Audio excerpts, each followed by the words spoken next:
So hi guys, welcome welcome welcome back to another video कॉन्स। तो कैसे आप लोग? तो आज अपन उसी वीडियो में कंटिन्यूशन करने वाले। पहले वो वीडियो डालेगा जिसमें मैंने समझा अबाउट एश्योरेंस एंगेजमेंट का मतलब, और उसमें दो आते हैं बेस्ड ऑन हिस्टोरिकल में दो आते हैं, that is limited and reasonable, and second आता है उसके बाद प्रोस्पेक्टिव फाइनेंशियल। ये हम डिस्कस कर चुके हैं प्रीवियस वीडियो में।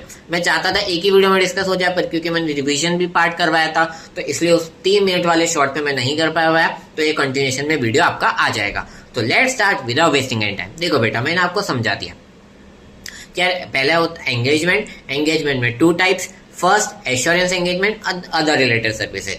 एश्योरेंस एंगेजमेंट में 2 आते हैं बेटा, कौन कौन से? Based on historical financial information, यानी कि जो पास्ट डेटा होता है उसको ऑडिटर एग्जामिन करेगा, यानी कि हिस्टोरिकल डेटा को, and that is and second one is prospective, यानी कि जो फ्यूचर रिलेटेड डाटा होगा उसको वो फोरकास्ट करता है फॉर द कंपनी। जैसे मैंने आपको बताया, सेल्स का फोरकास्ट करता है ना, बजट एलोकेशन की, अगर ये पैसे आ रहे तो ये कहाँ खर्च होने चाहिए, करेक्ट, इतना आपका इसमें एक्सपेंडिचर होगा, यानी कि बजट एलोकेशन, यानी कि फ्यूचर रिलेटेड करता है। साथ में वो ऑपरेशंस कंट्रोल, यानी कि जो मैं आपको एग्जांपल देता हूँ, जैसे मैनेजमेंट में होता है ना, वो बायो स्कैनर होता है, थंब मैट्रिक होता है, that is operations control only, correct. आप जैसे अंदर आते हो तो आपकी चेकिंग होती है, ठीक है, कि कोई अगर एग्जाम में अगर आपको चीट वीट तो नहीं लेके जा रहे, that is all example of operations control.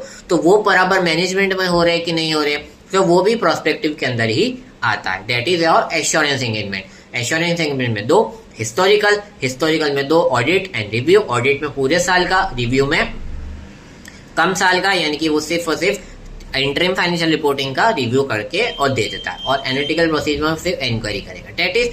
And second जो ब्रॉड कैटेगरी हम पढ़ने वाले, that is other related services. बेटा, अदर रिलेटेड सर्विसेज का मेरा मतलब क्या हुआ? इसमें कोई फाइनेंशियल इंफॉर्मेशन का वो एग्जामिन नहीं करेगा। Other related service, example compilation या कंसोलिडेशन। आपने देखा होगा कोई भी कोई कंपनी का अमालगमेशन होता है। अमालगमेशन का मतलब होता है जब एक कंपनी और 2 कंपनी यानी कि मर्ज होकर एक सिंगल एंटिटी बनती है, एक सिंगल कंपनी बनाती है।